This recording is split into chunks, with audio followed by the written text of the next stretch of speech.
Hello everybody, నేను Sujini. Welcome to my channel salt and Sujini. ఇవాళ recipe వచ్చేసి ఉప్పుడు పిండి అండి, అంటే బియ్యం పిండితోటి ఉప్మా. చాలా టేస్టీగా ఉంటుందండి. ఇది మంచి టిఫిన్ ఐటమ్. సో దీని ప్రాసెస్ ఎలా చేయాలో చూసుకుందాం. దీనికోసం ఒక 4-5 టేబుల్ స్పూన్స్ అంతా పల్లి నూనె తీసుకున్నానండి. నూనె కాస్త ఎక్కువ పడుతుంది దీనికి.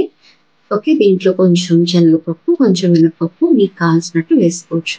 తర్వాత దీంట్లోని కొంచెం ఆవాలు, జీలకర్ర, ఇంగువ వేసి ఒకసారి మంచిగా వేయించుకుందాం. ఆ తర్వాత కొంచెం ఒక అర ఇంచ్ అంత అల్లాన్ని నేను సన్నగా చాప్ చేసి వేసుకున్నాను. ఇది కూడా బాగా వేయించుకున్నాను. ఆ తర్వాత ఒక 3-4 ఎండుమిరపకాయలండి వేసుకొని అవి కూడా దూరగా వేయించుకున్న తర్వాత కారానికి తగ్గట్టు దీంట్లో పచ్చిమిరపకాయలు వేసుకోవాలండి. బియ్యపిండి కదా, చాలా కమ్మగా ఉంటుంది. కొంచెం కారంగా ఉండాలంటే మీకు తగినట్టు మీరు కారం వేసుకోండి. ఇక్కడ 8 పచ్చిమిరపకాయలు అయితే వేసాను సన్నగా చాప్ చేసేసి. ఇప్పుడు దీంట్లో ఒక 2 మీడియం సైజ్ ఆనియన్స్ ని మంచిగా చాప్ చేసేసి, మరి సన్నగా తరగవసరం లేదండి, కొంచెం నోటికి తగిలేలానే నేను కట్ చేసుకున్నాను.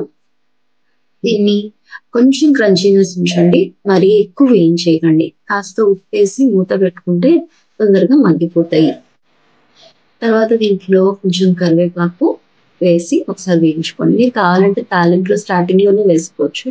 నేను ఈ టైం వేసినట్టుంటే వాసన మంచిగా ఉంటుంది. ఇదిగోండి ఆనియన్ నేను చెప్పాను కదా, మరి ఓవర్గా వేయించకండి, ఇలా వేయించుకుంటే సరిపోతుంది. ఓకే, దీంట్లో నేను 2 cups ఆఫ్ వాటర్ వేస్తున్నానండి. ఎంత పిండికి అంతే నీళ్లు. 2 cups ఆఫ్ వాటర్ వేసి దీన్ని మంచిగా పొంగు రానియాలి. ఆల్రెడీ వేడి నీళ్ళు వేసేసుకున్నానండి నేను, సో ఎక్కువ టైం పట్టదు, ఆల్రెడీ పొంగు వచ్చేసింది. సో ఇక్కడ 2 కప్పుల బియ్యం పిండి వేస్తున్నానండి. మనము ఈ కలిపే ప్రాసెస్ మెయిన్ అన్నమాట. కొంచెం పిండి వేస్తూ జాగ్రత్తగా కలుపుకుంటా ఉండాలి, మొత్తం కలుపుతూనే ఉండాలి. కలిపే కొద్దీ కూడా మొత్తం వాటర్ అబ్సార్బ్ చేసేసి పిండి అది చక్కగా పొడి పొడిలాడుతూ వచ్చేస్తుందండి. చాలా టేస్టీగా ఉంటుంది. ఎనీ టైం రెసిపీ ఇది. మీరు మార్నింగ్ చేసుకుని తినొచ్చు, రాత్రి డిన్నర్లోకి చేసుకోవచ్చు. చాలా యమ్మీ ఉంటుంది. మా ఇంట్లో ఇది కూడా like one of the favourite recipes అనమాట. ఎప్పుడు చేసినా తింటారు. మెయిన్గా మా వారికి అయితే చాలా ఇష్టం. ఇదిగోండి ఇలా కలుపుతూ ఉండాలి. కొంచెం పెద్ద కడాయి అనుకోండి, మీరు కొంచెం బాగా స్పీడ్గా కలుపుకోవచ్చు. నాకు ఇక్కడ కొంచెం కడాయి చిన్నగా ఉంది, అందుకని టైం పడుతుంది. స్పీడ్గా కలిపితే మీకు ఇది పొడి పొడిలాడుతూ వచ్చేస్తుంది అనమాట. చాలా టేస్ట్ ఉంటుంది. తప్పకుండా ట్రై చేయండి. అండ్ నా రెసిపీస్ మీకు నచ్చితే దయచేసి ఛానల్ని సబ్స్క్రైబ్ చేసుకోండి. అండ్ వీడియో నచ్చినట్టయితే లైక్ చేయండి. సో ఇదిగోండి ఎంత మంచిగా పొడి పొడిలాడుతుందో చూసారా.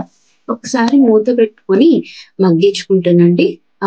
ఏమైనా ఖచ్చితంగా ఉంటే అది కూడా మగ్గిపోతుంది.